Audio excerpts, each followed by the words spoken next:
என் மகளின் திருமணத்தில் என் பணக்கார சம்பந்தி வீட்டார் என்னை விருந்தினர்களுக்கு முன்னால் வேலைக்காரன் என்று நினைத்து தண்ணீர் பரிமாறுமாறு கூறினார்கள். நான் அமைதியாக தண்ணீர் கொடுத்துக் கொண்டிருந்தேன். திடீரென்று விழாவிற்கு நகரத்தின் மிகப்பெரிய கமிஷனர் வந்தார். அவர் நேராக என்னிடம் வந்து குனிந்து வணங்கினார். இந்த ஏழை மனிதர் யார் என்று எல்லோரும் ஆச்சரியப்பட்டார்கள்.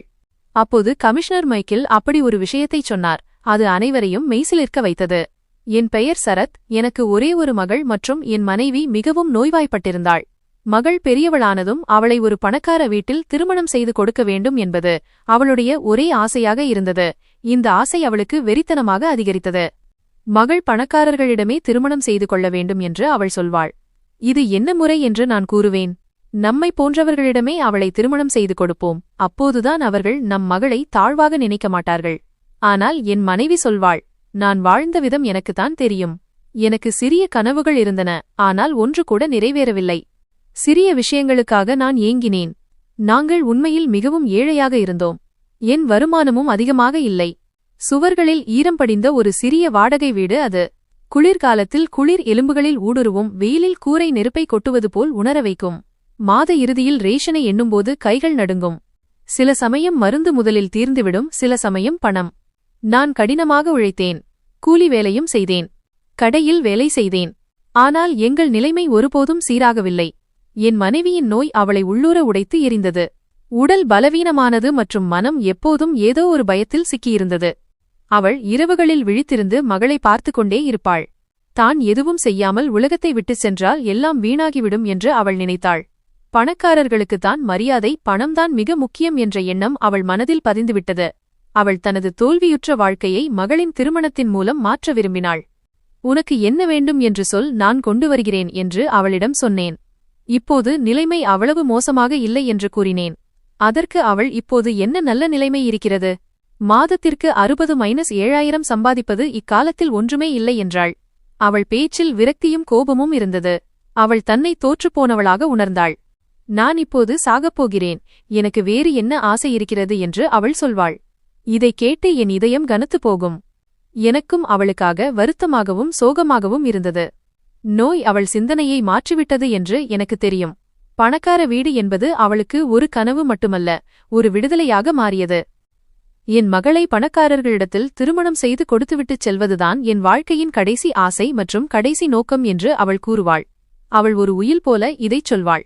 நான் அவளுடைய பயத்தை புரிந்து கொண்டதால் அமைதியாகிவிடுவேன். அவள் வறுமைக்காக அல்ல, அவள் அனுபவித்த வாழ்க்கையைக் கண்டு பயந்தாள். என் மகளும் என் மனைவியைப் போலவே பாவப்பட்டவள் மற்றும் அப்பாவி.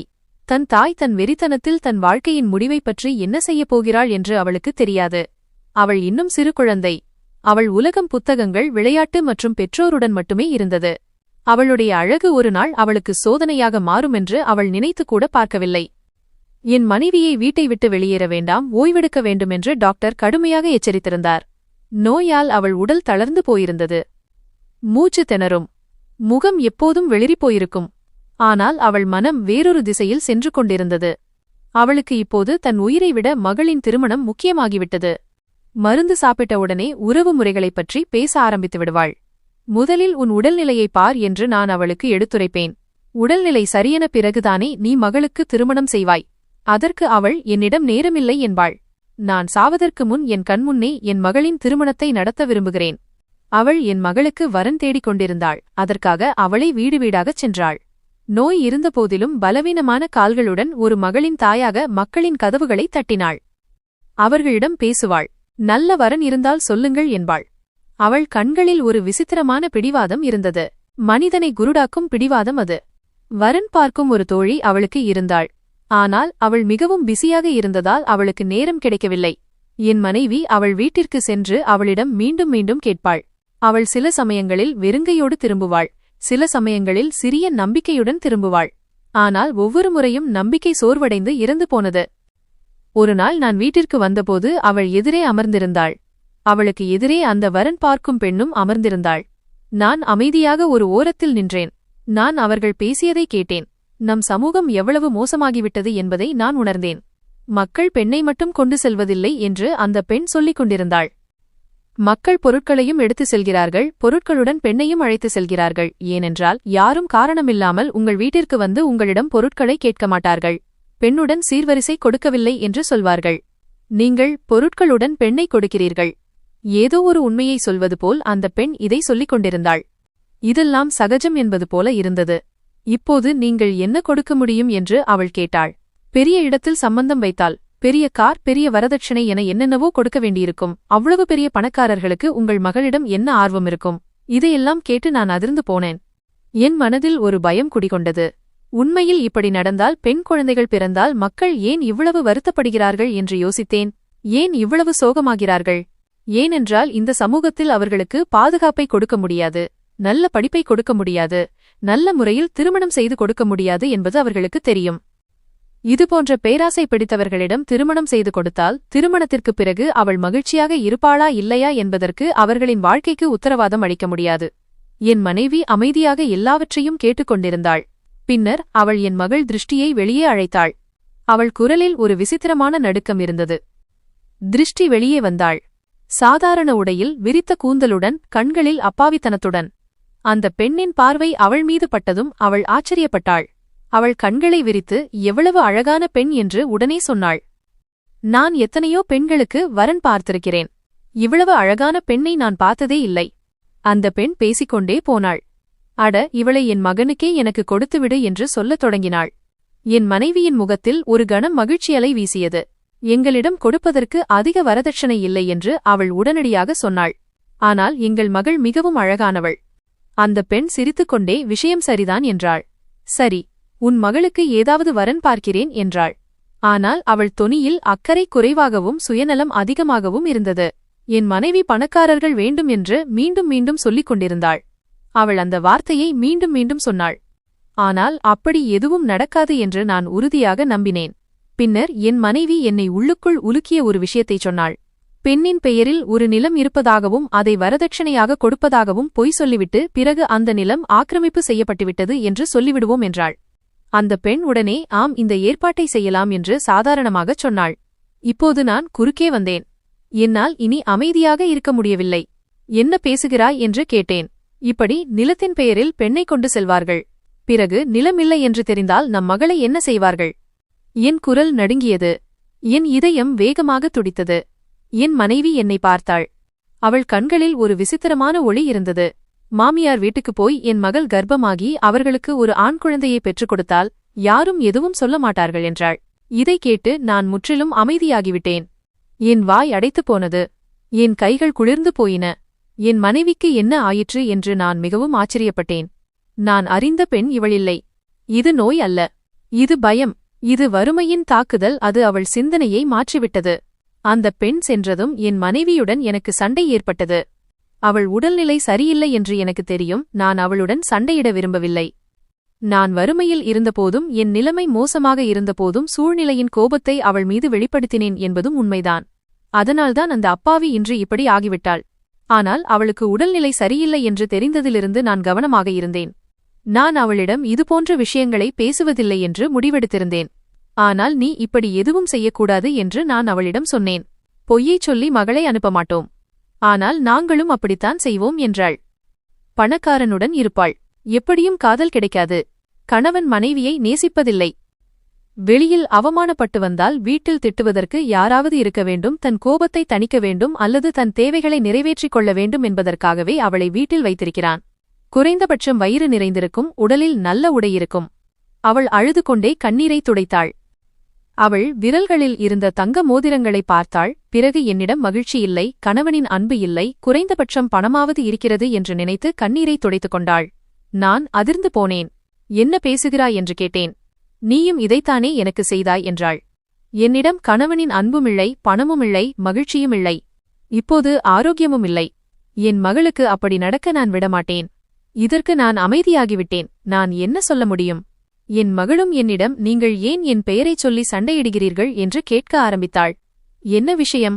ஒன்றுமில்லை மகளே, நீ கவலைப்படாதே என்று நான் கூறினேன். உன் அம்மா கொஞ்சம் வருத்தத்தில் இருக்கிறாள். ஆனால் அவள் உனக்கு நல்ல இடத்தில் திருமணம் செய்து வைப்பாள். நல்ல வாழ்க்கை அமைய இறைவனிடம் வேண்டிக்கொள் என்றேன். அப்பா, நீங்கள் அம்மாவுக்கு நிறைய அநியாயம் செய்துவிட்டீர்கள் என்றும், கடவுள் உங்களுக்கு தண்டனை கொடுத்தால் எனக்கும் கெட்டது நடக்கும் என்றும் அம்மா சொன்னதாக அவள் கூறினாள். இதைக் கேட்டு நான் பயந்து போனேன். ஏனென்றால் நான் யாருடைய மகளுக்கோ செய்ததை என் மகளுக்கு நடந்தால் நான் எப்படி தாங்கிக் கொள்வேன் என்பது உண்மைதான். இல்லை மகளே, அப்படி எதுவும் நடக்காது என்றேன். அப்பாவி மக்களுக்கு வேறொருவரின் விதிக்கு இறைவன் தண்டனை வழங்குவதில்லை. கவலைப்படாதே, எல்லாம் சரியாகிவிடும். நன்றி உள்ளவர்களுக்கு நல்லதே நடக்கும் என்பார்கள். என் மனைவியின் விஷயத்திலும் அப்படித்தான் நடந்தது. அவள் விரும்பியபடியே அவளுக்கு வரன் கிடைத்தது. அந்த பெண் மீண்டும் எங்கள் வீட்டிற்கு வந்தபோது அவள் முகத்தில் ஒரு விசித்திரமான பிரகாசம் இருந்தது. அவள் வந்தவுடனேயே இது ஒரு பெரிய குடும்பம் என்று சொன்னாள். மிகவும் பணக்காரர்கள். பெண் மிகவும் அழகாக இருக்க வேண்டும் என்பது அவர்களின் ஒரே நிபந்தனை. நாங்கள் மிகவும் அழகான பெண்ணை விரும்புகிறோம் என்று அவர்கள் கூறுகிறார்கள். எங்கள் மகன் மிகவும் அழகானவன். எங்களுக்கு பணம் எதுவும் வேண்டாம். இந்த வார்த்தைகளை கேட்டதும் என் மனைவியின் முகத்தில் நான் பல வருடங்களாக பார்க்காத மகிழ்ச்சி வந்தது. அந்த பெண் நிலத்தை பற்றிய விஷயத்தையும் அவர்களிடம் சொன்னாள். பெண்ணின் பெயரிலும் நிலம் உள்ளது என்று மிகுந்த நம்பிக்கையுடன் கூறினாள். ஏதோ ஒரு சதுப்பு நிலத்தில் மூழ்கிக் கொண்டிருப்பது போல் உணர்ந்தேன். ஆனால் என் மனைவிக்கு எதுவும் தெரியவில்லை. அவளை பொறுத்தவரை இது ஒரு கனவு நனவாவது போன்றது. வீட்டின் அனைத்து நல்ல பொருட்களும் ஒரே அறையில் வைக்கப்பட்டன. அவர்கள் அமர வேண்டிய அறை சரியாக சுத்தம் செய்யப்பட்டது. சுவர்களில் இருந்த கரைகளை மறைக்க முயற்சி மேற்கொள்ளப்பட்டது. அண்டை வீட்டார்களிடமிருந்து விலையுயர்ந்த பாத்திரங்கள் கொண்டுவரப்பட்டன. நல்ல கம்பளம் விரிக்கப்பட்டது. திரைச்சீலைகள் மாற்றப்பட்டன. சில மணி நேரங்களுக்கு வேறொரு வாழ்க்கையில் நுழைவது போல. இதெல்லாம் ஒரு பெரிய ஏமாற்று வேலையின் ஆரம்பம். இன்று நிச்சயதார்த்தம் என்பது போல் மகளை தயார் செய்தார்கள். அவள் தலைமுடி வாரப்பட்டது. ஆடைகள் விசேஷமாக தைக்கப்பட்டன. லேசான மற்றும் நல்ல ஒப்பனை அவள் முகத்தில் செய்யப்பட்டது. ஆனால் அவள் அமைதியாக இருந்தாள். தன்னைச் சுற்றி என்ன விளையாட்டு நடக்கிறது என்று அவளுக்கு தெரியாது. அவள் மிகவும் அழகாக இருந்தாள். அவள் கண்களில் எப்போதும் போல் அதே அப்பாவித்தனம் இருந்தது. என் மனைவியும் மிகவும் மகிழ்ச்சியாக இருந்தாள். நோய் இருந்தபோதிலும் அவள் முகத்தில் ஒரு விசித்திரமான பிரகாசம் இருந்தது. அவள் தன்னை மீண்டும் மீண்டும் பார்த்துக்கொண்டு மகளை பார்த்து சிரித்தாள். அவர்கள் வந்து அமர்ந்தார்கள். அவர்களின் பாணியில் அதிக மிடுக்கு இருந்தது. ஆடைகள் விலை உயர்ந்தவை. இவையெல்லாம் தங்களுக்கு சாதாரண விஷயம் என்பது போல் இருந்தது. அவர்கள் பேசும் விதம். எங்களைப் பற்றியும் கேட்டார்கள். இருந்ததை அப்படியே சொன்னேன். ஆனால் என் மனைவி பேசிக்கொண்டே போனாள். எங்களிடம் ஒரு பிளாட் மட்டுமே உள்ளது என்றும் அதை எங்கள் மகளின் பெயரில் செய்துள்ளோம் என்றும் கூறினோம். அதன் மதிப்பு என்ன என்று உடனடியாக கேட்டார்கள்.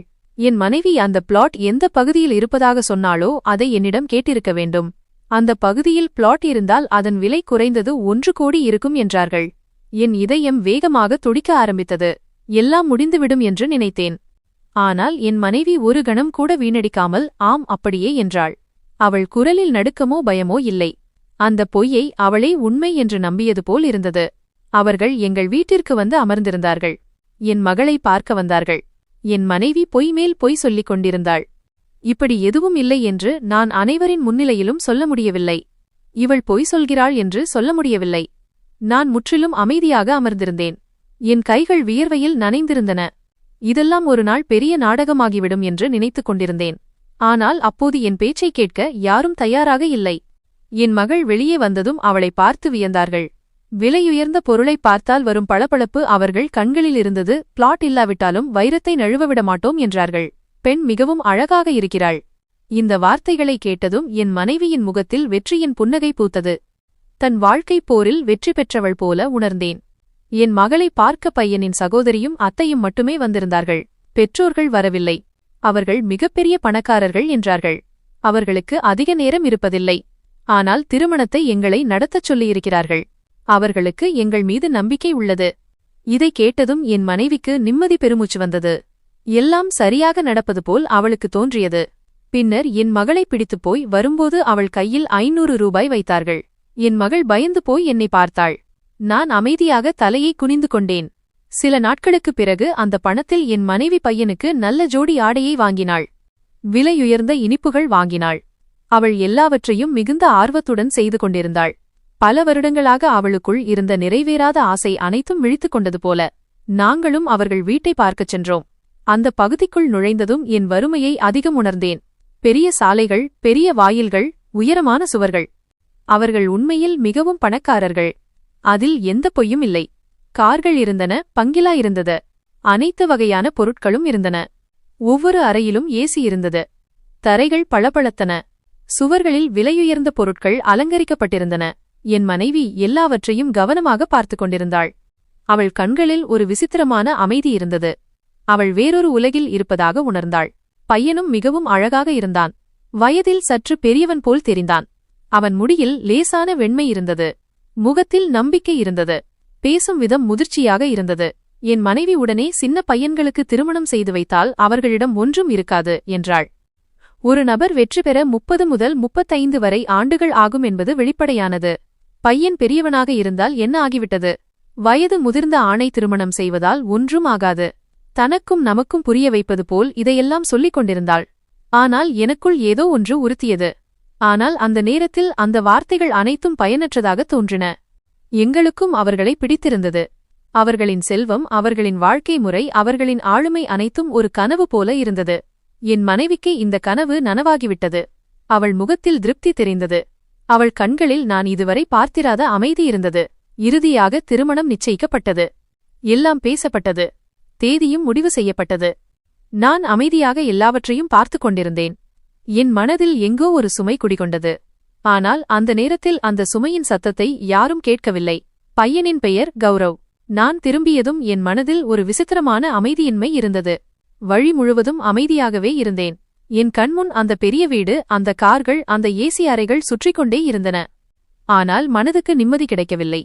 வீட்டிற்கு வந்ததும் பையனை பற்றி விசாரிக்க வேண்டும் என்று என் மனைவியிடம் சொன்னேன். விசாரணை நடத்தப்பட வேண்டும். இது மகள் சம்பந்தப்பட்ட விஷயம். நான் மெல்லிய குரலில் சொன்னேன். ஆனால் என் இதயத்தின் பதட்டத்தை மறைக்க முடியவில்லை. நான் ஏதோ பெரிய முட்டாள்தனமான விஷயத்தை சொன்னது போல் என் மனைவி என்னை பார்த்தாள்.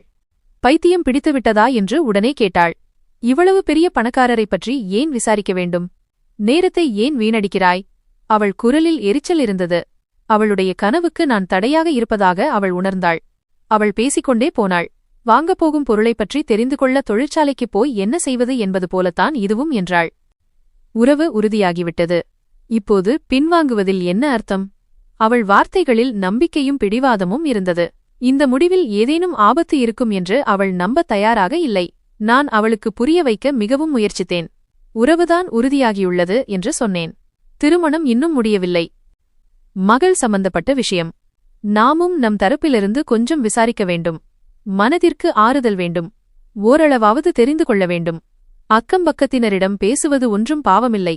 இதை சொல்லும்போதும் நான் பலவீனமாக உணர்ந்தேன். ஆனால் அமைதியாக இருப்பது சரியல்ல என்பதுதான் மனதின் குரல். நாங்கள் ரிப்போர்ட் எடுக்கிறோம் என்று அவர்களுக்கு தெரிந்தால் அவர்கள் என்ன சொல்வார்கள் என்று என் மனைவி உடனடியாக கூறினாள். இவர்கள் நம்மை சந்தேகிக்கிறார்கள் என்று சொல்வார்கள். பிறகு உறவை முறித்துக் கொள்வார்கள். அவள் குரலில் பயம் வந்தது. இந்த உறவை எந்த விலையிலும் இழக்க அவள் விரும்பவில்லை. அவர்கள் நம் மகளின் ரிப்போர்ட்டை எடுக்கவில்லையா என்று நான் கேட்டேன். அவளுடைய ஆரோக்கியத்தை பற்றி கேட்கிறார்கள். அவளுடைய குணத்தை பற்றி. பெரிய இடத்து மக்கள் இப்படித்தான் சிறிய வீட்டிலிருந்து பெண்ணை எடுத்துச் செல்கிறார்கள். அவர்கள் நம்மை நம்புகிறார்கள் என்றால் நம் மகள் செல்லும் வீடு எப்படி இருக்கிறது என்று பார்க்க நமக்கும் கொஞ்சம் உரிமை உண்டு. என் மனைவி உரத்த குரலில் நம் மகளிடம் என்ன குறை இருக்கிறது என்று கேட்டாள். இந்த கேள்வியில் கோபமும் சவாலும் இருந்தது. அவள் என்னை சுவரோடு சாய்க்க விரும்பினாள். நான் மெதுவாக ஆனால் தெளிவான வார்த்தைகளில் அப்படியானால் அவர்கள் மகனிடமும் எந்த குறையும் இருக்கக்கூடாது என்று சொன்னேன். அப்போது அவர்களும் கவலைப்பட வேண்டிய அவசியம் இல்லை. இதை கேட்டதும் அவள் சில நொடிகள் அமைதியானாள். அவள் முகத்தில் எரிச்சல் தெரிந்தது. அவளுக்கு என் பேச்சு துளியும் பிடிக்கவில்லை. அறையில் அமைதி பரவியது. மகள் வேறொரு அறையில் இருந்தாள். தன் பேரில் எப்படிப்பட்ட விவாதம் நடக்கிறது என்று அவளுக்கு தெரியாது. சிறிது நேரத்திற்குப் பிறகு என் மனதில் மீண்டும் மீண்டும் இதே எண்ணங்கள் ஓடிக்கொண்டிருந்தன. நாம் கண்களை மூடிக்கொண்டு இந்த முடிவை எடுத்து பின்னர் ஏதாவது தவறு நடந்தால் நான் எப்படி என் மகளின் கண்களை பார்ப்பேன்? என் மனைவி மீண்டும் பேச ஆரம்பித்தாள். நீங்கள் சும்மா சாக்குப்போக்கு தேடுகிறீர்கள். உங்களுக்கு பணக்காரர்கள் என்றாலே எப்போதும் பிரச்சினைதான். இப்போது அதிர்ஷ்டம் ஒரு வாய்ப்பை கொடுத்திருக்கும்போது நீங்களே பின்வாங்க விரும்புகிறீர்கள் என்று அவள் சொன்னாள். அவள் வார்த்தைகள் என்னை குத்தின. ஆனால் இது பிடிவாதமல்ல, பயம் பேசுகிறது என்று எனக்கு தெரியும். அவள் தன் வாழ்நாள் முழுவதின் குறைகளின் பாரத்தை அந்த முடிவின் மீது சுமத்தியிருந்தாள். நான் மனதிற்குள் ஒரு முடிவை எடுத்துக்கொண்டேன். நான் நிச்சயம் விசாரிப்பேன் என்று நினைத்தேன். நான் அமைதியாக இந்த வேலையைச் செய்வேன். யாருக்கும் தெரியவிடமாட்டேன். பையன் எப்படிப்பட்டவன் என்று தெரிய வேண்டும். அவன் பழக்க வழக்கங்கள் எப்படி? அவன் கடந்த காலம் என்ன? அவனது நடவடிக்கைகள் என்ன? அன்று இரவு எனக்கு தூக்கமே வரவில்லை. நான் புரண்டு படுத்துக்கொண்டே இருந்தேன். என் மனைவி தூங்கிவிட்டாள். ஆனால் அவள் மிகவும் மகிழ்ச்சியாக இருந்தாள். அவ்வப்போது சிரித்துக் கொண்டிருந்தாள். அவளது ஏக்கத்தை பார்த்து நான் இளகினாலும் மகளின் நினைவு வந்ததும் இதயம் கல்லாகிவிடும். இன்று நான் அமைதியாக இருந்தால் நாளை வருத்தப்படுவதைத் தவிர வேறு எதுவும் மிஞ்சாது என்று எனக்கு தெரியும். என் மனைவி கோபித்துக் கொண்டாலும் பரவாயில்லை. என் மகளைப் பற்றி முழுமையாக தெரிந்து கொள்ளாமல் சோதிக்காமல் யாரிடமும் ஒப்படைக்க மாட்டேன் என்று என் மனதில் உறுதி செய்து கொண்டேன். அவன் பெயர் கௌரவ். இப்போது பெயருக்கு பின்னால் உள்ள உண்மையை அறிவது எனக்கு அவசியமாகிவிட்டது. 2 வாரங்களுக்குப் பிறகு திருமணச் சடங்குகளை செய்து கொள்வோம். வரவேற்பு எங்கள் வீட்டில் நடக்கும் என்று அவர்கள் சொல்லியிருந்தார்கள். நீங்கள் திருமணச் சடங்கை மட்டும் வைத்தால் போதும். திருமணம் அதிக ஆடம்பரம் இல்லாமல் எளிமையாக நடக்க வேண்டுமென்று நாங்கள் விரும்புகிறோம். அதிக விருந்தினர்களை அழைக்க நாங்கள் விரும்பவில்லை. இந்த விஷயத்தில் என் மனைவியும் மிகவும் மகிழ்ச்சியாக இருந்தாள். குறைந்த செலவில் பெரிய இடத்தில் சம்பந்தம் கிடைப்பதுதான் அவளுக்கு தேவைப்பட்டது. பாருங்கள், எவ்வளவு புரிந்து கொள்ளக்கூடிய குடும்பம் கிடைத்திருக்கிறது. வரதட்சணை கேட்பதில்லை, ஆரவாரமில்லை, நீண்ட சடங்குகளும் இல்லை என்று அவள் அடிக்கடி சொல்வாள். ஒருநாள் நான் வீட்டிற்கு வந்தபோது அவர்கள் என் வீட்டிலிருந்து வெளியேறிக் கொண்டிருந்ததைக் கண்டேன். அவர்கள் என்னை வணங்கினார்கள். சிறிது நேரம் பேசிவிட்டு உடனே சென்று விட்டார்கள். அவர்கள் சென்ற பிறகு இவர்கள் ஏன் இங்கு வந்தார்கள் என்று என் மனைவியிடம் கேட்டேன். அவள் மிகவும் சாதாரணமான குரலில் 2 வாரங்களுக்குப் பிறகு திருமணம் என்று சொல்லியிருந்தார்கள், ஆனால் நாங்கள் கொஞ்சம் அவசரத்தில் இருக்கிறோம் என்று சொன்னார்கள் என்றாள். நான் அதிர்ச்சியுடன் அவளை பார்த்தேன். அவர்களுடைய உறவினர் ஒருவர் லண்டனில் இருந்து வருகிறார். 4 நாட்களுக்குப் பிறகு அவர் திரும்பிச் சென்று விடுவார். அதனால் அவரும் திருமணத்தில் கலந்து கொள்ள வேண்டும் என்று விரும்புகிறார்கள். அதனால் நாளை மறுநாளே திருமணம் செய்து கொள்ள வேண்டும் என்று கூறியிருக்கிறார்கள் என்று அவள் தொடர்ந்து பேசினாள். அதாவது சனிக்கிழமை. இதை கேட்டதும் என் கை கால்கள் குளிர்ந்துவிட்டன. இவ்வளவு சீக்கிரம் இதெல்லாம் எப்படி நடக்கும்? இவ்வளவு குறைந்த நேரத்தில் ஏற்பாடுகள் எப்படி செய்ய முடியும் என்று நான் கேட்டேன். நான் இன்னும் மகளின் திருமணத்திற்கு தயாராகவே இல்லை. என் காலடியில் இருந்து பூமி நழுவுவது போல் இருந்தது. என் மனைவி உடனே அதற்கான வழியையும் அவர்களே சொல்லிவிட்டுச் சென்றிருக்கிறார்கள். எங்கள் காரணமாகத்தான் அவசரம் என்பதால் நாங்களே ஹோட்டலை முன்பதிவு செய்கிறோம் என்று சொன்னார்கள் என்றாள். நான் சிறிது யோசித்துவிட்டு ஹோட்டல் முன்பதிவை நானே செய்து கொள்கிறேன். நான் அவ்வளவு ஏழை இல்லை என்று அவர்களுக்கு ஃபோன் செய்து சொல்லிவிடு என்றேன். நான் பணம் சேமித்து வைத்திருந்தேன். குறிப்பாக என் மகளுக்காகவே இந்த பணத்தை வைத்திருந்தேன். இதை கேட்டதும் என் மனைவி, அப்படியானால் சரி, பிறகு என்ன பிரச்சினை என்றாள். அவளுக்கு இது ஒரு வகையான வெற்றியாக இருந்தது. எல்லா தடைகளும் நீங்கிவிட்டது போல. சரி, போகிறேன். இப்போது முடிவு செய்தாகிவிட்டது, எல்லாவற்றையும் நானே பார்த்துக் கொள்கிறேன் என்று மனதிற்குள் சொல்லிக் கொண்டேன். அவசரமாக எல்லா ஏற்பாடுகளையும் தொடங்கினேன். ஹோட்டல் முன்பதிவின் நன்மை என்னவென்றால், ஹோட்டலை புக் செய்து பணம் கொடுத்தால் வேலை முடிந்தது. உணவு அவர்கள் பொறுப்பு, அலங்காரம் அனைத்தும் அவர்கள் பொறுப்பு. இடத்திற்கான ஏற்பாடுகளையும் அவர்களே செய்தார்கள். பெண்ணுக்கான ஆடையை அவர்கள் அனுப்பி வைத்தார்கள். நகைகளும் அதனுடன் இருந்தன. எல்லாம் மிக வேகமாக நடந்து கொண்டிருந்ததால் எனக்கு மூச்சுவிடக்கூட நேரம் கிடைக்கவில்லை. பிறகு சனிக்கிழமை அன்று காலையில் அனைவரும் தயாராகிவிட்டார்கள். என் மனைவி அமைதியாக இருந்தாள். அவள் கண்களில் கேள்விகள் இருந்தன, ஆனால் நாவில் ஒன்றும் இல்லை. அவள் அவர்களின் வார்த்தைகளை நம்பி அமர்ந்திருந்தாள். என் மனைவி மிகவும் மகிழ்ச்சியாக இருந்தாள். பாருங்கள், எவ்வளவு மரியாதை கிடைக்கிறது, எவ்வளவு பெரிய மனிதர்கள், எல்லாவற்றையும் அவர்களே செய்கிறார்கள் என்று தொடர்ந்து சொல்லிக் கொண்டிருந்தாள். நாங்கள் அனைவரும் ஹோட்டலை அடைந்தோம். மண்டபம் அலங்கரிக்கப்பட்டிருந்தது. விலையுயர்ந்த அலங்காரங்கள், விளக்குகள் அனைத்தும் இருந்தன. குளிரூட்டப்பட்ட சூழல். இருந்தாலும் என் மனதில் இனம் புரியாத ஒரு பதற்றம் இருந்தது. என் மனைவி ஒவ்வொரு சிறிய விஷயத்தையும் புறக்கணித்துக் கொண்டிருந்தாள். இதுவரை பையனின் பெற்றோரை நாங்கள் சந்திக்கக்கூட இல்லை. நான் பலமுறை இதைச் சுட்டிக்காட்டினேன். ஆனால் அவள் ஒவ்வொரு முறையும் அதை தட்டிக் கழித்தாள். திருமணத்தில்தான் சந்திப்பு நடக்கும். அவர்கள் மிகவும் பிஸியானவர்கள் என்று அவர்களின் உறவினர்கள் கூறியிருந்தனர். இந்த வார்த்தை என் காதுகளில் மீண்டும் மீண்டும் ஒலித்துக் கொண்டிருந்தது. திருமணத்திற்கு முன்னால் கூட பெற்றோரை சந்திக்க முடியாத, நிம்மதியாக பேச முடியாத, ஒருவரையொருவர் புரிந்து கொள்ள நேரமில்லாத இது என்ன மாதிரியான சம்பந்தம் என்று நான் யோசித்துக் கொண்டிருந்தேன். என் மனைவிக்கு எதுவும் கண்ணில் படாதது போல இருந்தது. பணக்கார வீட்டில் சம்பந்தம் நடக்கிறது என்பது மட்டுமே அவளுக்கு போதுமானதாக இருந்தது. ஹோட்டல் மண்டபத்தில்தான் திருமணம் நடக்கும். மக்கள் பார்த்தால் மகளின் திருமணத்தை மிக ஆடம்பரமாக செய்திருக்கிறார்கள் என்று சொல்வார்கள். இவ்வளவு சந்தேகங்கள், இவ்வளவு அவசரம், இவ்வளவு விஷயங்கள் மறைக்கப்படும் ஒரு உறவில் என் மகளை அவள் தள்ளிக் கொண்டிருக்கிறாள் என்று நினைத்து நான் மனதிற்குள் பயந்து கொண்டிருந்தேன்.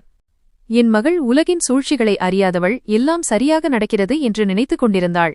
மண்டபத்தில் அமர்ந்திருந்த நான், ஏன் எல்லாம் இவ்வளவு எளிதாக தெரிகிறது, ஏன் எல்லாம் கேள்வி இல்லாமல் நகர்கிறது, ஏன் எனக்கு எதுவும் சரியாக படவில்லை என்று யோசித்துக் கொண்டிருந்தேன். ஆனால் அந்த தருணத்தில் நான் தனியாக இருந்தேன். என் குரலை கேட்கவும் யாருமில்லை. ஹோட்டலில் எல்லோரும் இருந்தார்கள். பையனும் வந்துவிட்டான். என் மகளும் இருந்தாள். பையன் வீட்டார் மற்றும் பெண் வீட்டார் பெற்றோர்களும் அங்கு இருந்தார்கள். சில உறவினர்களுக்காக காத்திருந்தோம். ஐயரும் வந்துவிட்டார். மண்டபத்தில் ஒரு விசித்திரமான அமைதி இருந்தது. அலங்கார விளக்குகள் இருந்தாலும் மனங்களில் அமைதியின்மை பரவியிருந்தது. மக்கள் இங்கும் அங்கும் பார்த்து கொண்டிருந்தார்கள். நேரம் கடந்து கொண்டிருந்தது. ஆனால் திருமணம் தொடங்கவில்லை. சிறிது நேரத்திற்குப் பிறகு பையனின் அப்பா என்னை அழைத்தார். அவர் குரலில் அதிகாரம் இருந்தது. தண்ணீர் கொண்டு வா.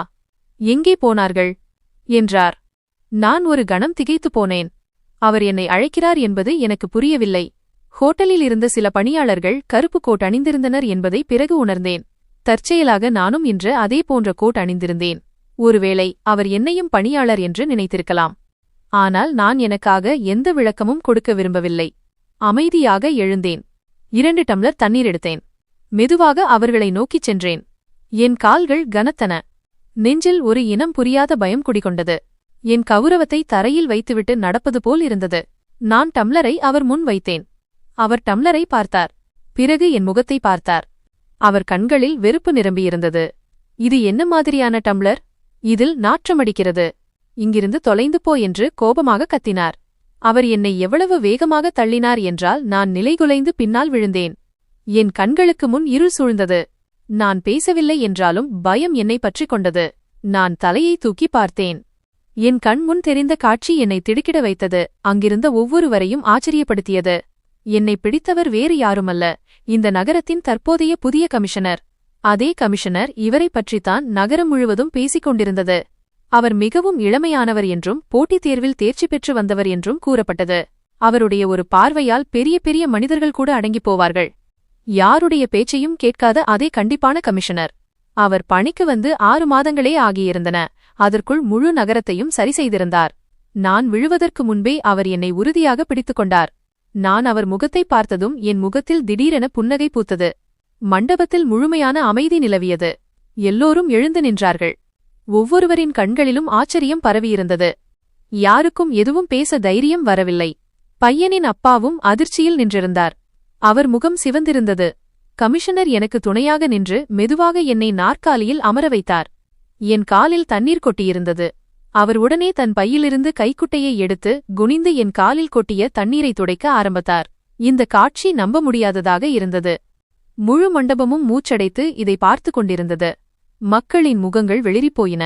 தவறான செயல்களை பொறுத்துக் கொள்ளாத பெரிய அதிகாரிகள் கூட யாருக்கு முன்னால் தலைவணங்குவார்களோ அதே கமிஷனர் இன்று ஒரு சாதாரண மனிதனின் கால்களை துடைத்துக் கொண்டிருக்கிறார் என்பதை யாராலும் புரிந்து கொள்ள முடியவில்லை. அந்த தருணத்தில் என் மனதில் விசித்திரமான உணர்வு இருந்தது. மரியாதை, சோகம், பொறுமையெல்லாம் ஒன்றாக வெளிப்பட்டன. நான் அமைதியாக அமர்ந்திருந்தேன். என் கண்கள் தாழ்ந்திருந்தன. ஆனால் முழு மண்டபமும் என்னை பார்த்துக் கொண்டிருந்தது. பையனின் அப்பாவின் முகம் பயத்தில் வியர்த்து கொட்டியது. அவர் உதடுகள் நடுங்கின. தனக்கு இப்போது என்ன ஆகிவிட்டது என்று அவரால் புரிந்து கொள்ளவே முடியவில்லை. கமிஷனர் என் காலை துடைத்துவிட்டு என்னை பார்த்தார். அவர் கண்களில் மரியாதை இருந்தது. நீங்கள் நலமாக இருக்கிறீர்களா என்று மெதுவாக கேட்டார். அந்த ஒரு நொடி முழு சூழலையும் மாற்றிவிட்டது. சிறிது நேரத்திற்கு முன்பு வரை வெறும் திருமண இடமாக இருந்த அந்த மண்டபம் இப்போது அதிகாரம், ஆணவம் மற்றும் மனிதனின் உண்மையான அடையாளம் வெளிப்படும் இடமாக மாறியது. எல்லோரும் அதிர்ச்சியில் இருந்தார்கள். கமிஷனரின் பெயர் கௌசிக். அவர் மெதுவான ஆனால் உறுதியான குரலில் பேசினார். தன் கையசைவால் சகாக்களை அழைத்தார். சில நொடிகளில் முழு போலீஸ் படையும் உள்ளே வந்தது. வாகனங்களின் சத்தம் மண்டபத்தில் எதிரொலித்தது. ஒரு காவலர் கையில் விலங்கு வைத்திருந்தார். யாரையோ கைது செய்ய வந்தவர்கள் போல் தோன்றியது. மக்கள் ஒருவரையொருவர் பார்த்து கொண்டிருந்தார்கள். இது என்ன நடக்கிறது என்று யாருக்கும் புரியவில்லை. திருமண மண்டபம் திடீரென வேறொரு காட்சியாக மாறியது. கமிஷனர் கௌசிக் அனைவரையும் பார்த்தார். அவர் முகத்தில் கண்டிப்பும் இருந்தது. நீங்கள் சிரித்துக் கொண்டிருப்பீர்கள். இந்த கமிஷனர் ஏன் இந்த திருமணத்திற்கு வந்தார், ஏன் இந்த ஏழை மனிதனின் கால்களை துடைத்தார் என்று யோசித்துக் கொண்டிருப்பீர்கள் என்றார். அவர் சொல்வதற்காக சற்று நிறுத்தினார். மண்டபமே மூச்சடைத்து நின்றது. பிறகு அவர், இந்த ஏழை மனிதர் யார் என்று நான் உங்களுக்குச் சொல்கிறேன். என் பெற்றோரும் இந்த உலகில் இல்லாதபோது என் கஷ்டகாலத்தில் என் பள்ளி கட்டணத்தை செலுத்தியவர் இவர்தான் என்றார். அந்த நேரத்தில் என்னிடம் எதுவும் இல்லை. ஆதரவு இல்லை, வழி இல்லை, எந்த நம்பிக்கையும் இல்லை. அவர் குரலில் ஆழம் இருந்தது. இந்த மனிதர் என்னை படிக்க வைத்தார். எனக்கு புத்தகங்கள் வாங்கிக் கொடுத்தார். 10ஆம் வகுப்பிற்கு பிறகு நான் முதலிடத்தில் வரத் தொடங்கியதும் என் படிப்பு இலவசமானது. ஆனால் இந்த மனிதர் என்னுடன் இருந்திருக்காவிட்டால் இன்று நான் எதுவாகவும் ஆகியிருக்க மாட்டேன் என்று அவர் என்னை பார்த்து கூறினார். அவர் கண்களில் மிகுந்த மரியாதை இருந்தது. நான் இவர் கடையில் வேலை செய்தேன். மூட்டை தூக்குவேன், பெருக்கி சுத்தம் செய்வேன். ஆனால் அவர் என்னை ஒருபோதும் தொழிலாளியாக நினைத்ததில்லை. பணம் நான் தருகிறேன், உன் வேலை படிப்பது மட்டுமே என்று என்னிடம் கூறினார். இதைக் கேட்டு முழு மண்டபமும் ஆச்சரியத்தில் ஆழ்ந்தது. மக்கள் தலைகுனிந்து கேட்டுக்கொண்டிருந்தார்கள். கமிஷனர் கௌசிக், இன்று நான் இந்த பகுதியின் கமிஷனர் ஆகிவிட்டேன். கமிஷனர் மட்டுமல்ல, இன்று எனக்கும் திருமணம் என்றார். இதை கேட்டதும் மண்டபத்தில் சலசலப்பு ஏற்பட்டது. மக்கள் ஒருவரையொருவர் பார்க்கத் தொடங்கினர். கமிஷனர் உரத்த குரலில், என் திருமணம் திருஷ்டியுடன் நடக்கப் போகிறது என்றார். எல்லோரும் திகைத்துப் போனார்கள். சிலரின் வாய்கள் ஆச்சரியத்தில் பிளந்தன. திருஷ்டியுடன் கமிஷனர் கௌசிக்கின் திருமணம் நடக்கும் என்று யாரும் நினைத்துக்கூட பார்க்கவில்லை. என் மகள் ஆச்சரியத்துடன் நின்றிருந்தாள். அவள் கண்களில் கண்ணீர் வந்தது. மக்களின் மனதில் கேள்விகள் எழுந்தன. இது எப்படி நடந்தது? இதெல்லாம் என்ன? கமிஷனர் கௌசிக் தொடர்ந்து பேசினார். இவரே என்னிடம் வந்தார். இந்த தேதியில் வீட்டுக்கு வந்துவிடுங்கள், உங்கள் வேலையும் நடக்கும், திருமணமும் செய்து கொண்டு செல்லலாம் என்று என்னிடம் கூறியிருந்தார் என்றார். மக்கள் இன்னும் ஆச்சரியப்பட்டார்கள். முதலில் நான் என் வேலையை முடித்துக் கொள்கிறேன், திருமணம் எப்படியும் நடக்கும் என்றார் கமிஷனர். அவர் பேச்சு விடுகதை போல இருந்தது. ஆனால் அவர் கண்களில் முழு நம்பிக்கை இருந்தது. இதைச் சொல்லிவிட்டு அவர் முன்னேறினார். மாப்பிள்ளை கோலத்தில் அமர்ந்திருந்த அந்த நபரை பார்த்தார். அவன் முகத்தில் இப்போது பயம் இருந்தது. அவன் கைகள் நடுங்கின. கமிஷனர் கௌசிக் சைகை செய்தார். காவலர் முன்னேறினார். விலங்கை திறந்தார். அடுத்த கணமே அந்த பையனின் கைகளில் விலங்கு பூட்டப்பட்டது. மண்டபத்தில் இருந்த அனைவரும் தங்கள் இருக்கையிலிருந்து எழுந்து நின்றார்கள். சிலர் கூச்சலிட்டனர். சிலர் எதிர்ப்பு தெரிவித்தனர். பையனின் உறவினர்கள் முன்னேறினர். இது என்ன நடக்கிறது? இது எங்களுக்கு அவமானம் என்று அவர்கள் கூறத் தொடங்கினர். கமிஷனர் கௌசிக் உரத்த குரலில், போதும், அமைதி என்றார். அவர் குரலில் இருந்த கம்பீரம் அனைவரின் வாயையும் அடைத்தது. உங்கள் மகன் ஒரு கொடூரமான குற்றத்தில் ஈடுபட்டுள்ளான். இப்போது அது நிரூபிக்கப்பட்டுள்ளது. இவன் ஒரு குற்றவாளி என்பது தெளிவாகிறது. அதனால்தான் நாங்கள் இவனை கைது செய்ய வந்திருக்கிறோம் என்றார். இதை கேட்டு அந்த பையன் தலைகுனிந்தான். அவன் மறுக்கவில்லை. அவன் மறுக்கவில்லை என்றால் அனைத்தும் உண்மை என்று அர்த்தம். அவனது பெற்றோரின் முகங்கள் வாடின. அவர்கள் ஒருவரையொருவர் பார்த்து கொண்டனர். அவர்களிடம் சொல்வதற்கு எதுவும் இல்லை. என் மனைவி கத்தத் தொடங்கினாள். இவன் என் மகளுக்கு வரப்போகும் கணவன். நீங்கள் எப்படி இவனை அழைத்துச் செல்ல முடியும் என்றாள். அவள் குரலில் பைத்தியக்காரத்தனம், பயம் மற்றும் உடைந்து போன உணர்வு இருந்தது. நான் முன்னேறிச் சென்றேன். அவள் கையை பிடித்துக் கொண்டேன். அமைதியாக இரு, பேசாமல் உட்கார் என்றேன். என் குரல் கடுமையாக இருந்தது. இப்போது அமைதியாக இருப்பதே சிறந்தது என்று எனக்கு தெரியும். கமிஷனர் கௌசிக் அந்த பையனை தன் குழுவிடம் ஒப்படைத்தார். இவனை அழைத்துச் செல்லுங்கள் என்றார். காவலர்கள் அவனை அழைத்துக் கொண்டு நடந்தார்கள். அவனது உறவினர்களும் ஒவ்வொருவராக வெளியேறத் தொடங்கினர். சிலர் அவமானத்தில் தலைகுனிந்து வெளியேறினர். ஆனால் சிலர் வேடிக்கை பார்ப்பதற்காக அங்கேயே நின்றுவிட்டார்கள். மண்டபத்தில் மீண்டும் அமைதி நிலவியது. கமிஷனர் கௌசிக் என்னை நோக்கி வந்தார். மரியாதையுடன் தலைவணங்கினார். இன்று நான் இந்த மனிதரின் அமானிதத்தை திரும்பப் பெற வந்திருக்கிறேன். அவர் மரியாதையுடன் வளர்த்த அவரது மகள் என்றார். பிறகு அதே இடத்தில், அந்த மண்டபத்தில், அந்த ஐயர் முன்னிலையில் என் மகள் திருஷ்டிக்கும் கமிஷனர் கௌசிக்குக்கும் திருமணம் நடந்தது. எந்த ஆரவாரமும் இல்லை, எந்த ஆடம்பரமும் இல்லை. நிம்மதி மட்டுமே இருந்தது. நான் என் மகளை பார்த்தேன். அவள் முகத்தில் இப்போது பயம் இல்லை. அவள் கண்களில் மகிழ்ச்சி ஒளி இருந்தது. என் மனைவி அமைதியாக அமர்ந்திருந்தாள். அவள் கண்ணீர் வழிந்து கொண்டிருந்தது. பணம் மட்டுமே எல்லாம் இல்லை என்பதை ஒருவேளை அவள் உணர்ந்திருக்கலாம். மண்டபத்தில் இருந்தவர்கள் அமைதியாக இந்த காட்சியை பார்த்து கொண்டிருந்தார்கள். ஒரு கதை அதன் முடிவை அடைந்தது. ஒரு பேராசை உடைந்தது. ஒரு மகள் சரியான கைகளுக்குச் சென்றாள். உண்மையில் என்ன நடந்ததென்றால், நான் இந்த பையனைப் பற்றி விசாரிக்கச் சென்றபோது மெல்ல மெல்ல ஒரு உண்மை தெரிய வந்தது. அது என் தூக்கத்தை கெடுத்தது. நான் அவன் வசிக்கும் பகுதிக்குச் சென்று மக்களிடம் பேசினேன். கடைக்காரர்களிடம் கேட்டேன். ரிக்ஷாக்காரர்களிடம் கேட்டேன். எல்லோரும் ஒருவரையொருவர் பார்த்து கொண்டார்களே தவிர யாரும் வெளிப்படையாக பேசத் தயாராக இல்லை. பின்னர் ஒரு நபர் என்னை தனியாக அழைத்துச் சென்று, இந்த பையனிடம் விஷயம் சரியில்லை. அவன் ஒரு வழக்கில் சிக்கியிருக்கிறான். அவன் மீது கொலை குற்றம் சாட்டப்பட்டுள்ளது. அவன் தலைமறைவாக இருக்கிறான். ஆனால் இதுவரை அவனுக்கு எதிராக உறுதியான ஆதாரம் கிடைக்கவில்லை. அதனால் அவன் சுதந்திரமாக சுற்றிக் கொண்டிருக்கிறான் என்றார். ஆனால் உண்மையான விஷயம் என்னவென்றால், அவன் தன் உண்மையான பெயரை மாற்றிவிட்டான். அந்த பெயரில்தான் இங்கு வசிக்கிறான். இதை கேட்டதும் என் காலடியில் இருந்து பூமி நழுவியது. என் தலை சுற்றியது. என் மகளை நான் நெருப்பில் தள்ளப்போகிறேனா என்று யோசிக்க ஆரம்பித்தேன். நான் நேராக வீட்டிற்குச் செல்லவில்லை. என் கைகள் நடுங்கிக் கொண்டிருந்தன. திருஷ்டியின் அப்பாவி முகம் என் கண்முன் வந்து சென்றது. அந்த நேரத்தில் நான் கௌசிக்கிற்கு ஃபோன் செய்தேன். மனம் மிகவும் பதறியது. கௌசிக் ஃபோனை எடுத்தார். எனக்கு தெரிந்த அனைத்தையும் அவரிடம் சொன்னேன். அவர் சில நொடிகள் அமைதியாக இருந்தார். பிறகு, இந்த பையனை நாங்கள் ஏற்கனவே தேடிக் கொண்டிருக்கிறோம். இவன் ஒரு கடுமையான வழக்கில் சிக்கியிருக்கிறான். பெயர் மாற்றி இங்கு வசிக்கிறான். அதனால்தான் எங்களால் இவனை பிடிக்க முடியவில்லை.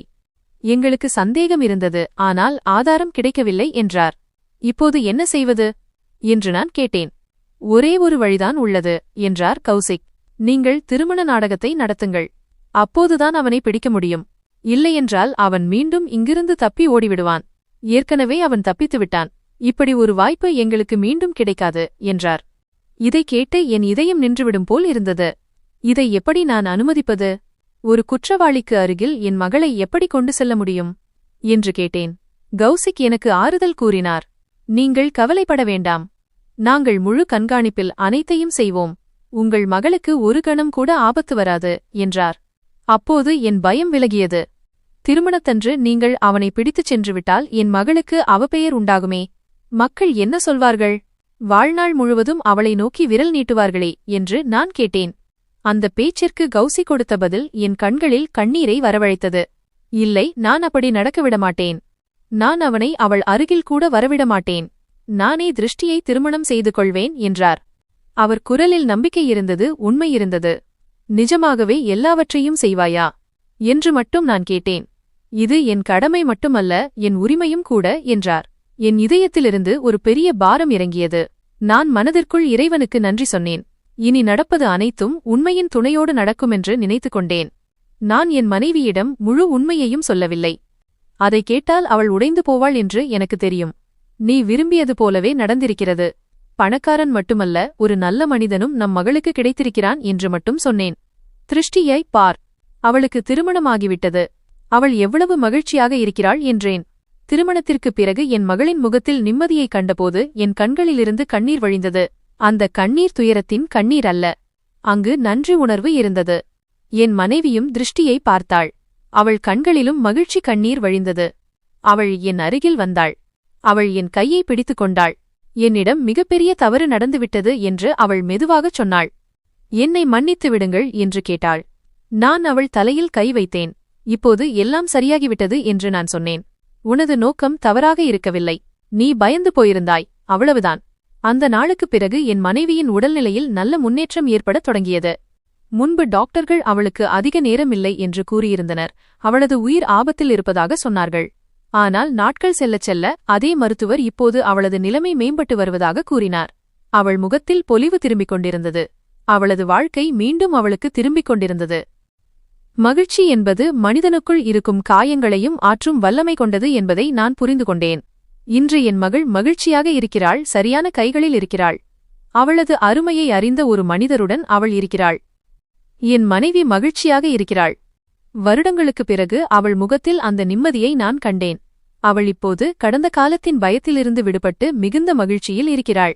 என் மகள் பணக்கார வீட்டுக்குச் சென்றாள் என்பதற்காக அல்ல, மாறாக அவள் ஒரு நல்ல மனிதனுடன் சென்றாள் என்பதற்காகவே இந்த மகிழ்ச்சி. அதனால்தான் நான் என் மகளை ஒரு இருட்டிலிருந்து காப்பாற்றினேன். அதனால்தான் நான் சரியான நேரத்தில் உண்மையின் பக்கம் நின்றேன். நான் இரவில் தனியாக உட்காரும்போது அந்த நாளை நினைத்துக் கொள்கிறேன். அந்த ஹோட்டல், அந்த மண்டபம், கைவிலங்குகள், அந்த கண்ணீர் மற்றும் பின்னர் நடந்த திருமணம். வாழ்க்கை என்னை ஒரு சோதனையில் தள்ளியதாகவும் அந்த சோதனையில் நான் சரியானதை செய்ததாகவும் எனக்கு தோன்றுகிறது. அந்த இரவுக்குப் பிறகு என் வாழ்க்கை திடீரென்று நின்றுவிட்டது போல் இருந்தது. எல்லாம் உறைந்து போயிருந்தது. ஆனால் அந்த அமைதியில் ஒரு விசித்திரமான நிம்மதியும் இருந்தது. நான் நள்ளிரவு வரை தூங்க முடியவில்லை. அறையின் அமைதியில் மீண்டும் மீண்டும் அதே காட்சிகள் என் கண்முன்னே வந்து கொண்டிருந்தன. கைவிலங்குகள், என் மகளின் கண்கள், கௌஷிக்கின் குரல் மற்றும் என் மகளை இருட்டிலிருந்து வெளிச்சத்திற்கு கொண்டு வந்த அந்த தருணம். மறுநாள் காலையில் ஹோட்டலுக்கு வெளியே ஊடகங்களின் வாகனங்கள் நின்றிருந்தன. செய்தி காட்டு தீ போல பரவியிருந்தது. ஒவ்வொரு சேனலிலும் அதே படங்கள் ஓடிக்கொண்டிருந்தன. ஆனால் நான் இவற்றிலிருந்து விலகியிருக்க விரும்பினேன். நான் என் மகளை மட்டுமே பார்க்க விரும்பினேன். திருஷ்டி ஒரு அறையின் ஜன்னல் ஓரமாக அமர்ந்து வெளியே பார்த்துக் கொண்டிருந்தாள். அவள் முகத்தில் பயமோ எந்த கேள்வியோ இல்லை, வெறும் அமைதி மட்டுமே இருந்தது. பல வருடங்களாக இருந்த பாரம் அவளுக்குள் இருந்து இறங்கியது போல் இருந்தது. நான் மெதுவாக, மகள் நலமா என்று கேட்டேன். அவள் என்னை பார்த்து புன்னகைத்து, அப்பா, இப்போதுதான் முதல் முறையாக நான் பாதுகாப்பாக இருப்பதாக உணர்கிறேன் என்று கூறினாள். அவளுடைய அந்த ஒரு வார்த்தை என் எல்லா வழிகளையும் போக்கிவிட்டது. மாலையில் கௌஷிக் என்னிடம் வந்தான். இப்போது அவன் கமிஷனராக தெரியவில்லை. என் கடையில் புத்தகங்களுக்காக காசு சேர்த்து வைத்த அதே பழைய சிறுவனாக அவன் தெரிந்தான். இன்று நீங்கள் இல்லை என்றால் நான் சீருடையில் இருந்திருப்பேன், ஆனால் மனிதனாக இருந்திருக்க மாட்டேன் என்று அவன் சொன்னான். நான் அவன் தோளில் கை வைத்து, மகனே, மனிதனாக இருப்பதே மிகப்பெரிய சீருடை என்று கூறினேன். அன்று இரவு எல்லோரும் தூங்கிய பிறகு நான் ஹோட்டல் பால்கனியில் தனியாக நின்றிருந்தேன். கீழே அதே உலகம் இயங்கிக் கொண்டிருந்தது. கூட்டம், சத்தம், பேராசை, பகட்டு. ஆனால் எனக்குள் ஆழ்ந்த அமைதி இருந்தது. ஒவ்வொரு போரையும் வலிமையால் வெல்ல முடியாது என்பதை அப்போது நான் புரிந்து கொண்டேன். சில போர்கள் பொறுமை, மௌனம் மற்றும் சரியான நேரத்தில்தான் வெல்லப்படுகின்றன. சில மாதங்கள் கடந்தன. என் கடை முன்போல இல்லை. மக்கள் இப்போது என்னை வேறு பெயரில் அறிந்தார்கள். ஆனால் என் உண்மையான அடையாளம் அந்த திருமண மண்டபத்தில் நசுக்கப்படவிருந்து பின்னர் பிழைத்தது என்பது எனக்கு தெரியும். என் மனைவி இப்போது சிரிக்கத் தொடங்கினாள். அவள் கண்களிலிருந்து அந்த பழைய பயம் மறைந்துவிட்டது. என் மகள் வாரம் ஒருமுறை என்னிடம் வந்து டீ போட்டு தந்து, அப்பா, அன்று நீங்கள் என் திருமணத்தை மட்டும் மாற்றவில்லை, என் விதியையே மாற்றிவிட்டீர்கள் என்று சொல்வாள். நான் ஒவ்வொரு முறையும் அமைதியாகவே இருப்பேன். ஏனென்றால் சில முடிவுகளுக்கு வார்த்தைகள் தேவைப்படுவதில்லை. காலம் மெதுவாக நகர்ந்து கொண்டிருந்தது. ஆனால் அந்த நாளின் நிழல் என் வாழ்க்கையிலிருந்து முழுமையாக விலகவில்லை. இப்போதும் காலையில் கடையை திறக்கும்போது என் மகளின் முகத்தை நினைத்துக் கொள்கிறேன்.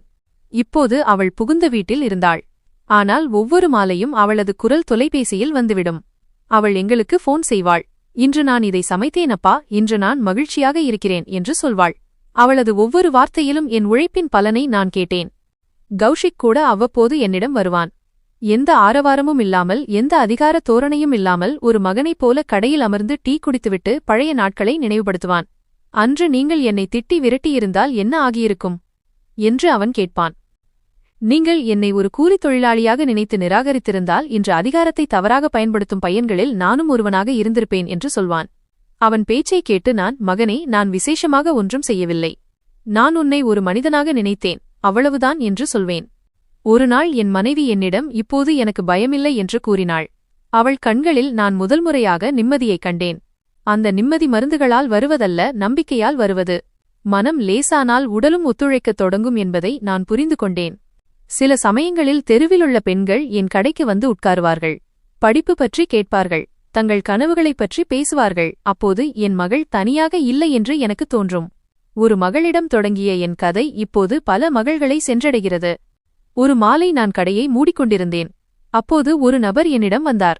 அன்று நீங்கள் செய்தது உங்கள் மகளுக்காக மட்டுமல்ல, எங்களைப் போன்றவர்களுக்கும் நீங்கள் தைரியம் கொடுத்தீர்கள் என்று அவர் கூறினார். அவர் சொன்னதைக் கேட்டு உண்மையின் தாக்கம் மெதுவாக இருந்தாலும் ஆழமானது என்பதை முதல் முறையாக உணர்ந்தேன்.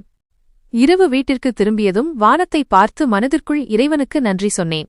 ஒவ்வொரு மனிதனின் வாழ்விலும் பயம் மற்றும் உண்மை இரண்டில் ஒன்றை மட்டும் தேர்ந்தெடுக்க வேண்டிய ஒரு நாள் வரும் என்று நான் நினைத்தேன். அந்த நாளில் நான் உண்மையை தேர்ந்தெடுத்தேன். அதே உண்மை என் மகளை காப்பாற்றியது. அது என் மனைவிக்கு நிம்மதியை தந்தது.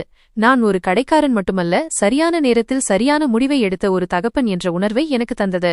இப்போது எனக்கு வயதாகிவிட்டது, கைகள் நடுங்குகின்றன. ஆனாலும் என் மனம் உறுதியாக இருக்கிறது. ஏனென்றால் நான் என் மகளை வெறும் திருமணம் செய்து அனுப்பவில்லை. அவளை சரியான இடத்தில் ஒப்படைத்தேன் என்பது எனக்கு தெரியும். உயிர் இருக்கும் வரை நான் அந்த நாளை நினைவில் கொள்வேன். ஏனென்றால் ஒரு தந்தையின் மிகப்பெரிய செல்வம் அவருடைய தைரியம் என்பதை நான் அந்த நாளில்தான் அறிந்தேன். இப்போது வருடங்கள் கடக்கத் தொடங்கின. காலம் தன்னுடன் நரைமுடியையும் அனுபவத்தையும் கொண்டு வந்தது.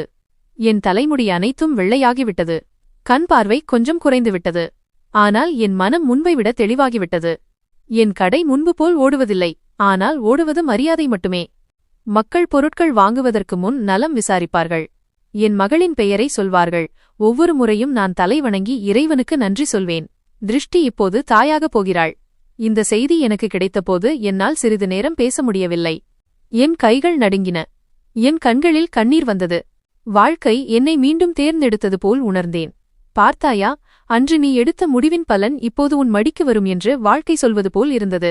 கௌஷிக் போனில், நீங்கள் தாத்தாவாக போகிறீர்கள் என்று சொன்னான். அவன் குரலில் மிகுந்த மகிழ்ச்சி இருந்தது. என் மனைவி அன்று வெகுநேரம் பூஜை செய்து கொண்டிருந்தாள்.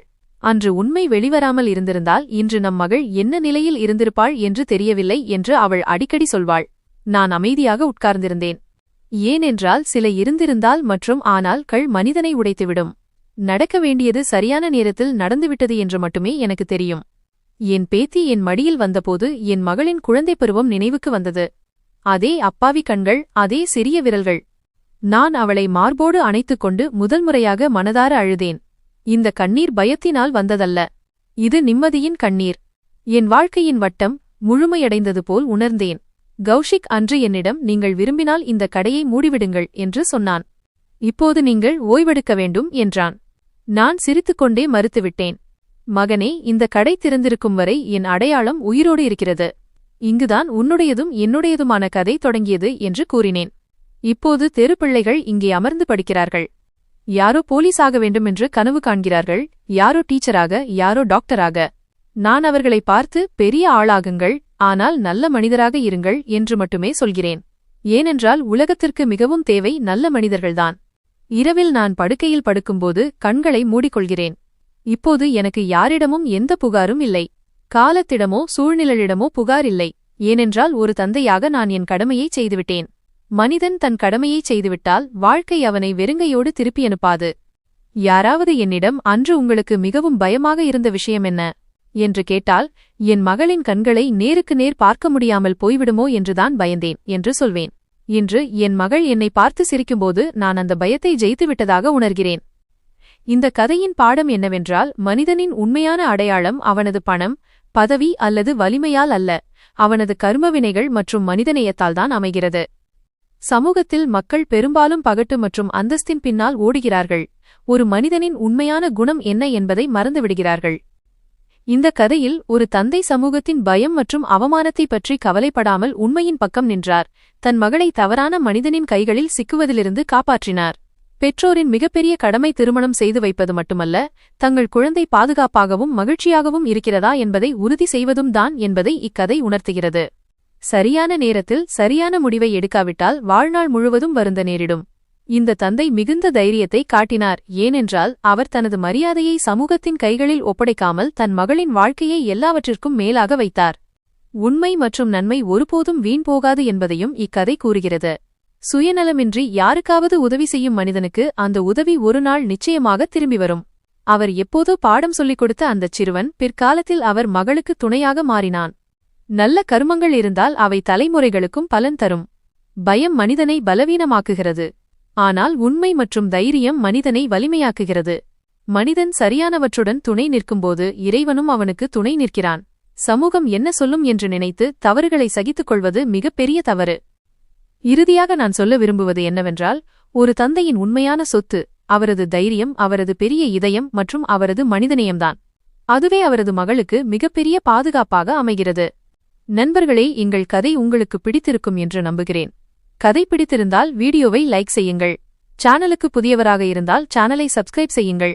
மறக்காமல் நோட்டிஃபிகேஷன் பெல்லை அழுத்துங்கள். அப்போதுதான் அடுத்த அப்டேட் உங்களுக்கு முதலில் கிடைக்கும்.